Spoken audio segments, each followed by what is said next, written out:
ब्रह्म स्वरूप गुरुदेव के चरणों में कोटि कोटि नमन। श्री योग वशिष्ठ के उपशम प्रकरण में चल रहा था कि वशिष्ठ जी पहले उनकी स्थिति बता रहे थे जो इस शरीर का संग करते हैं, संसारियों का संग करते हैं। वो हमेशा ही संसार में फंसे रहते हैं और जन्म मरण रूपी चक्कर से उनका कभी भी छुटकारा नहीं होता। और अब कल वशिष्ठ जी बता रहे थे जो आत्मवानी महान पुरुष हैं, जो ज्ञानवान हैं, रहते तो वो भी इस शरीर के अंदर ही हैं, संसार में ही रहते हैं, पर वो ज्ञानवान कैसे हुए? क्योंकि उन्होंने इस शरीर का संग ना किया। अब उनके बारे में बता रहे थे, वो आत्म ध्यानी है। कौन आत्म ध्यानी है? जो चित्त से राग द्वेष को स्पर्श नहीं करते और जो परम बोध का साक्षात्कार होकर कलना मल से मुक्त हुए हैं, वह पुरुष असंसक्त कहते हैं। उनको कहीं पर भी आसक्ति नहीं होती। हे राम जी, जो आत्मारामी पुरुष हैं, उनकी आत्म ज्ञान के अभ्यास से संसक्तता निवृत्त हो जाती है, अन्यथा संसक्त भाव निवृत्त नहीं होता। जब चित्त परिणाम आत्मा की ओर होगा, जैसे चंद्रमा परिणाम के वश से अमावस्या को सूर्य रूप हो जाता है, तब चित्त दृढ़ परिणाम के वश से आत्मा रूप हो जाएगा। अब जिनकी दृढ़ता अपने स्वरूप में होती है, उनकी स्थिति ऊंची होती है। जब चित्त चैत्य भाव से हीन होता है, तब क्षीण चित्त कहता है और शांत कलना कहता है। देखो, जब मन में संकल्प विकल्प उठ रहे होते हैं ना, जब ये मन रूपी सड़क चल रही होती है, तब वो मन अशांत होता है, वो जीव अशांत होता है। और जब अभ्यास करके, पुरुषार्थ करके हमने अपने संकल्प विकल्प को खत्म कर दिया, फिर ये मन शांत हो जाता है। उस शांत मन से ही ज्ञान प्राप्त किया जा सकता है। अशांत मन को सुख नहीं। सुख किसका होता है? आत्म तत्व का। जो हम विचार करते हैं उससे हमें सुख प्राप्त होता है, आनंद प्राप्त होता है। उसको हम सुख भी नहीं कहते, उस अनुभूति को हम आनंद कहते हैं। और वो आनंद जब विचार करते हैं तब आएगा। और विचार किस मन में चलेगा? शांत चित्त मन में। कहते हैं सब कलना शांत हो जाती है, तब जागृत भी सुषुप्ति हो जाती है। तभी हमें गुरुदेव बार बार कहते हैं, सुषुप्ति अवस्था तो अज्ञान की अवस्था है। उस अवस्था में हम जैसे सारा कुछ छोड़ देते हैं, अपने आप नहीं छोड़ते, वो निंद्रा छुड़ा देती है हमें। तो कितनी अच्छी नींद आती है, एकदम फ्रेश होके उठते हैं। अब ऐसे ही गुरुदेव कहते हैं कि जागृत अवस्था में सुषुप्ति की अवस्था आ जाए। उस अवस्था में जो कुछ क्रिया करता है सो फल का आरंभ नहीं होती, क्योंकि वह तो निरअहंकार हो जाता है। जैसे यंत्री की पुतली अहंकार से रहित चेष्टा करती है और संवेदन से रहित है, उसको कोई दुख नहीं होता। तैसे ही निरअहंकार निसंवेदन पुरुष निर्दुख और निर्लेप कहता है। हे राम जी, इष्ट अनिष्ट भाव अभाव रूपी जगत चित्त में होता है।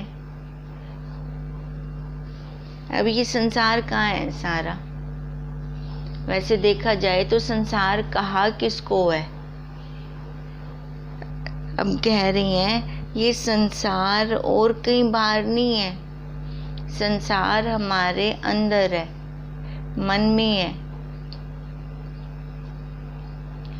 अब वही संसार के संस्कार जो हम अंदर अर्जित करके बैठे हैं, जिसके कारण ये दुख भी हो रहा है और सुख भी हो रहा है।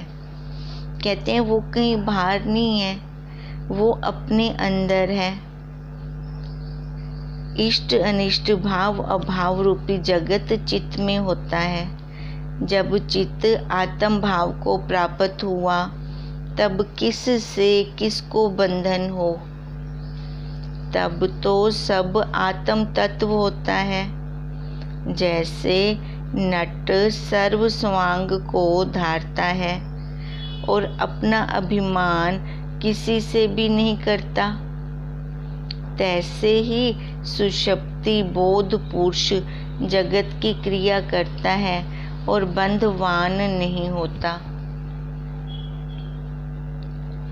जो अपने स्वरूप में जागे हुए हैं, जो जगत की तरफ से सुषुप्त हैं, वो देखो सारी क्रिया तो कर रही हैं। ज्ञानवान पुरुष हम देखते हैं सारी क्रिया कर रही हैं, पर किसी में वो लिपायमान नहीं होते, आकाशवत।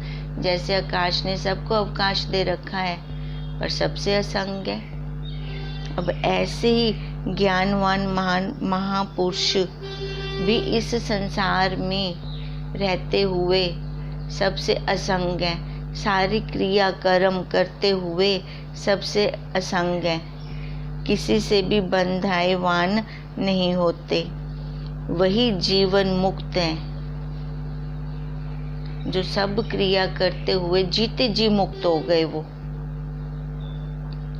हे राम जी, सुषुप्ति बोध का आश्रय करके जगत की क्रिया करो, पर क्रिया कर्म कर्ता त्रिपुटी की भावना से रहित रहो, तब तुमको कुछ दुख ना होगा। ग्रहण और त्याग में अभिमान ना होगा, यथा प्राप्त में स्थित होंगे। सुषुप्ति बोध में जो स्थित है सो करता हुआ भी कुछ नहीं करता। ऐसे निश्चय को धार करके जैसे इच्छा हो तैसे करो। हे राम जी, ज्ञानवान की चेष्टा बालकवत होती है। जैसे बालक अभिमान से रहित पालने में अंगों को हिलाता है, तैसे ज्ञानवान अभिमान से रहित कर्म करता है। कर्म सारे कर रहा है पर अभिमान उसको किसी का भी नहीं है, क्योंकि वो कर ही नहीं रहा। अज्ञानी को तो लगेगा सारी क्रिया तो मेरी जैसी है, सारा कुछ तो मेरे जैसा है, पर उसकी दृढ़ता कहाँ पे है? वो करता हुआ भी कुछ नहीं कर रहा, खाता हुआ भी कुछ नहीं खा रहा, सुनता हुआ भी कुछ नहीं सुन रहा, क्योंकि वो लिपायमान नहीं है, इस शरीर के साथ जुड़ा हुआ नहीं है, इसलिए उसको फल का भी स्पर्श नहीं होता। जब चित्त अचित रूप हो जाता है तब जागृत जगत सुषुप्ति रूप हो जाता है, और जो कुछ क्रिया करता है वह स्पर्श नहीं करती। हे राम जी, जब जगत में सुषुप्ति दशा होती है तब हृदय शीतल हो जाता है। शीतल ही मन में ये ज्ञान रुकता है। वही शीतल मन राग द्वेष फिर कुछ नहीं फुरते। राग द्वेष से वही शीतल मन रहित होता है। अब जिस मन के अंदर राग द्वेष नहीं है, कोई फुरना नहीं है, कोई कलना नहीं है, तो वहाँ पे देखो आत्मानंद से वो पूर्ण होता है। और जैसे पूर्णमासी का चंद्रमा शोभता है तैसे ही फिर वह शोभता है। जो सुषुप्ति बोध में स्थित है वह महातेजवान होता है और आत्मानंद से पूर्ण चंद्रमा की न्यायी हो जाता है। हे राम जी, जो सुषुप्ति बोध में स्थित है वह संसार के किसी शोभ से चलायमान नहीं होता। जैसे पर्वत सर्वदा काल में शोभायमान नहीं होता और भूकंप में सब वृक्ष आदि चलायमान होते हैं, पर अस्तांचल पर्वत कंपायमान नहीं होता, तैसे ही ज्ञानवान चलायमान नहीं होता। जैसे पर्वत सब काल में सम रहता है और तरु उसके गिर जाते हैं, उग के गिर पड़ते हैं, पर्वत ज्यों का त्यों ही रहता है, तैसे ही ज्ञानवान अनेक प्रकार की क्रिया में सम रहता है। हे राम जी, ऐसी सुषुप्ति दशा अभ्यास योग से प्राप्त होती है। अभ्यास हो वैराग्य हो। अभ्यास मतलब अपना पुरुषार्थ। अब जैसे हम कितने सालों से श्रवण करते आ रहे हैं, करते करते अब हमारे कदम चल रही हैं। क्यों चल रही हैं? क्योंकि अब हमारा अपना स्वयं का पुरुषार्थ है। पहले क्या था? सामने हमारे गुरुदेव का पुरुषार्थ था। उन्होंने हमें इतना सुनाया, इतना सुनाया। देखो, इस शरीर की जितनी उम्र नहीं है ना हमारी, हमने इतना टाइम ज्यादा सत्संग को दिया है, पर अभ्यास नहीं था। वो कानों का रस था, वो हमें अच्छा लगता था। पर जब ये अपना क्वेश्चन बना तो उसका आंसर गुरुदेव तो हमें कब से दे रहे थे, कब से सुना रहे थे, पर तब तक हमारा ये प्रश्न ही नहीं था। जब हमारा ये प्रश्न बना फिर जाके ये आंसर हमें समझ में आया, क्योंकि खुद की जिज्ञासा उठी। तो उसके लिए फिर देखो अभ्यास भी करते हैं, पुरुषार्थ भी करते हैं। जब ये दशा प्राप्त होती है तब उसको तत्ववेता तुर्य पद कहते हैं। सो परम आनंद रूप है, सो उसमें सब दुख नष्ट हो जाते हैं और आसंसक्त हो जाता है। तब मन का मनन भाव निवृत्त हो जाता है। तब ज्ञानवान को परम सुख उदय होता है और उससे वह परम आनंद हो जाता है। जो इस संसार को लीला रूप देखता है और सर्व शोक से रहित निर्भय होता है, उससे संसार भरम दूर हो जाता है। जब तुर्य पद में प्राप्त होता है तब संसार में फिर नहीं गिरता। जो यतनवान पुरुष परम पावन पद में स्थित हुए हैं, वे संसार की अवस्था को देखकर हंसते हैं। जैसे पहाड़ पर बैठा पुरुष नगर को जलता देखकर हंसता है, तैसे ही ज्ञानवान आत्मानंद को पाकर संसार के कार्यों में दुख जानकर हंसता है। अब जैसे खुद को, स्वयं को भी तो हंसी आती है, कैसे हम संसार में पहले रच्चे पच्चे पड़े थे और पता भी नहीं चल रहा था, सबसे बड़ी बात। और अब देखें, अब जो संसार में रच्चे पच्चे पड़े हैं, अब उन पे दया आती है। हम चाहते हैं कि वो एक बार आएं, हमारे गुरुदेव का ज्ञान श्रवण करें, उसको सुनें, उनको भी आत्म शांति, वो तृप्ति, वो संतोष प्राप्त होगा जो हमें मिल रहा है। क्योंकि इस संसार में तो कुछ है ही नहीं।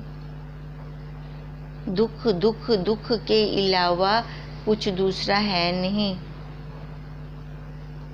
पर उसके लिए देखो पहले मन को दृढ़ करना पड़ेगा, इन विषयों को छोड़ना पड़ेगा। हे राम जी, तुरीय अवस्था में स्थित होने से अविनाशी होता है और आत्म रूप आत्म बोध से आनंदित है। जब ऐसे तुरीय पद को प्राप्त होता है तब जन्म मरण के बंधन से मुक्त होता है और अभिमान आदिक कलना से रहित परम ज्योति में लीन होता है। जैसे नमक की गोली समुद्र में जल रूप हो जाती है, फिर उसका नमक का अपना कोई अस्तित्व नहीं बचता, तैसे ही वह आत्म रूप हो जाता है। कौन जो अपने स्वरूप में स्थिति पाता है। इति श्री योग विशिष्ट उपशम प्रकरणे संस्कृतिक चिकित्सा नाम 65 सर्गा समाप्त।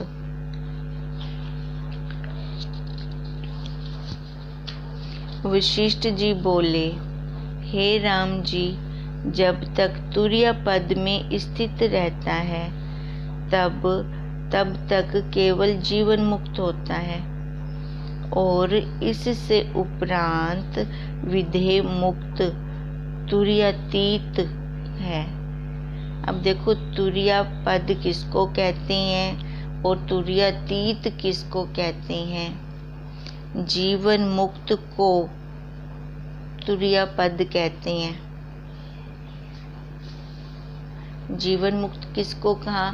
जो जीते जी मुक्त है, सब इच्छाओं से, ऐषणाओं से,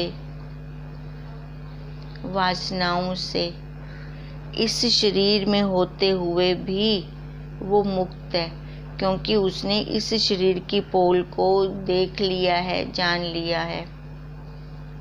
और तुरीयातीत किसको कहते हैं? जो विधेय मुक्त है, मतलब जब तक उसकी शरीर है, जो जीवन मुक्त महान पुरुष हैं, जब तक उनका ये शरीर है, प्रारब्ध है उनकी, तब तक तो वो जीवन मुक्त होकर विचरते हैं।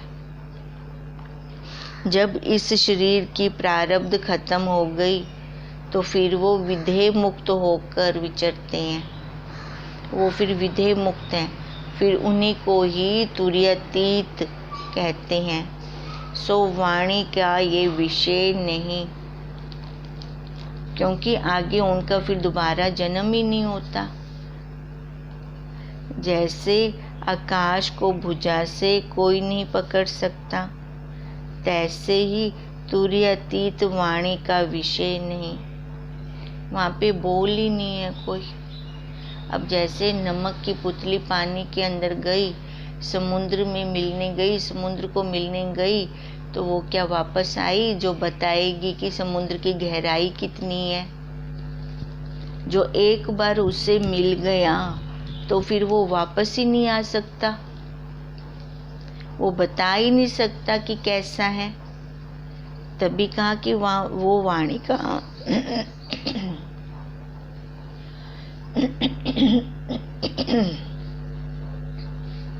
वो वाणी का विषय नहीं है। तुरीय विगत से विश्रांत दूर है, विधेय मुक्त से पाता है। तुरीय विगत से विश्रांत दूर है, विधेय मुक्त से पाता है। अब तुम कुछ काल ऐसी अवस्था में स्थित हो रहो, फिर परम आनंद में स्थित होना।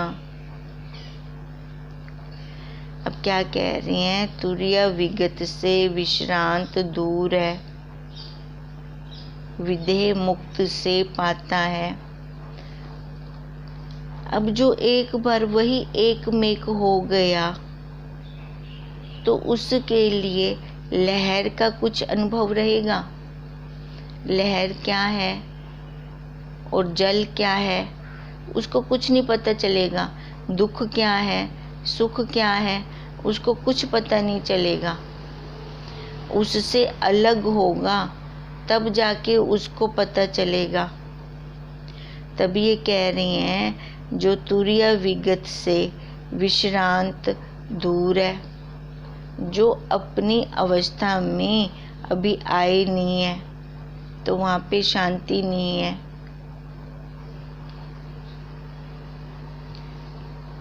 उनको पता ही नहीं है वो आनंद वाली अवस्था का। वो आनंद अवस्था वो कैसे पाते हैं? विधेय मुक्त से पाता है। फिर वो पांच तत्वों में लीन हो गए।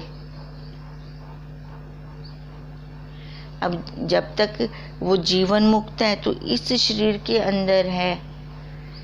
अब इस शरीर के अंदर वो मन रूपी पुर्जा भी है।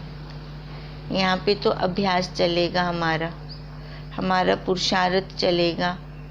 यही अभ्यास अंत समय में अगर हमारा चलता रहता है, फिर जाकर हम उस अवस्था को प्राप्त होते हैं। तभी गुरुदेव कहते हैं जो संस्कार हम पूरे जीवन में भरते हैं वही संस्कार हमारे अंत में निकलते हैं। अंतमति सोई गति। फिर अंत में जो संस्कार निकलते हैं उस हिसाब से आगे हमारी गति होती है। फिर ये हम ध्यान में रखें, अपनी बुद्धि में बिठाएं, फिर जाकर हम आगे निकलेंगे। तब जाकर उस शांत पद को प्राप्त होंगे। जीवन मुक्त में तो हमारा पुरुषार्थ होता है, क्योंकि वो मन रूपी पुर्जा है, कभी भी हमें ले जा सकता है नीचे संसार में। वहाँ पे तो चौकसी रखनी है हमें। पर जब विधेय मुक्त हो गए फिर वो हम शांति वाला पद, फिर वो हमारा परमानेंट हो गया, क्योंकि पांच तत्वों में लीन हो गए। फिर वहाँ पे कोई खतरा नहीं है। कहते हैं अब तुम कुछ काल ऐसी अवस्था में स्थित रहो। अब शरीर है तो कैसे रहो? अपनी तुरीय पद में। जीवन मुक्त की कौन सी अवस्था है? तुरीय पद वाली। वो चौथी अटारी पे खड़ा हुआ देख तो रहा है ना सारा कुछ आता जाता। तुरीयातीत तो नहीं हुआ, उसको वो दिखना तो बंद नहीं हुआ।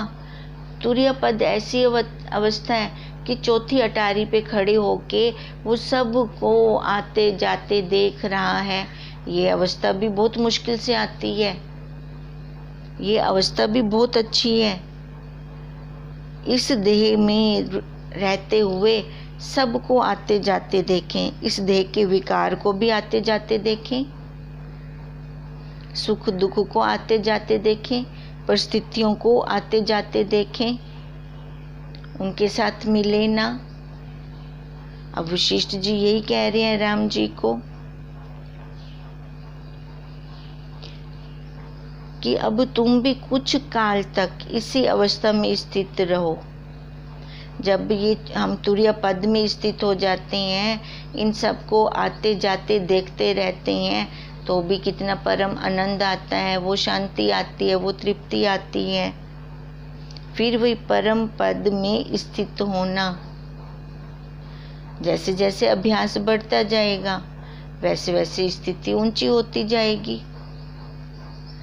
हे राम जी, तुरीय अवस्था में जो स्थित हुआ है वह निर्द्वंद भाव को प्राप्त हुआ है।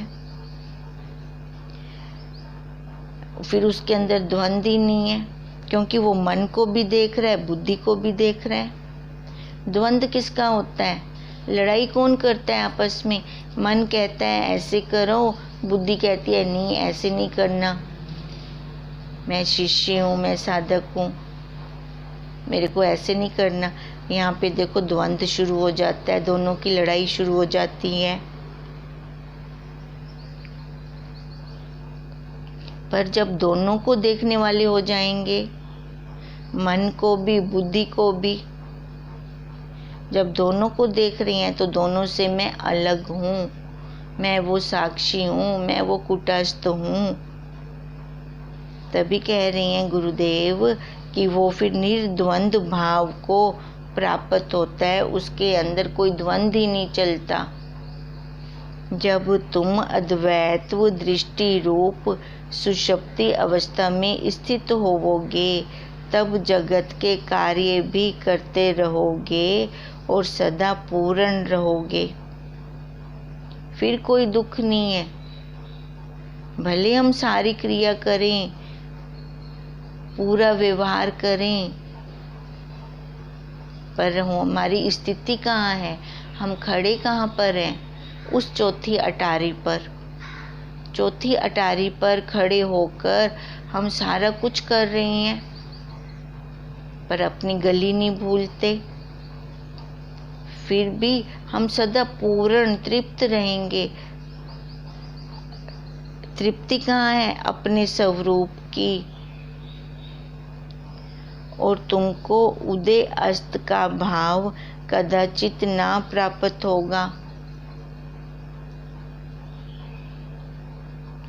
इसमें लाभ है, इसमें हानि है, ये प्रिय है, ये अप्रिय है, ये सुख है, ये दुख है, ये दिन है, ये रात है, सभी उसकी है। फिर दिन रात उसका, लाभ हानि उसकी, सुख दुख उसका, प्रिय अप्रिय उसका।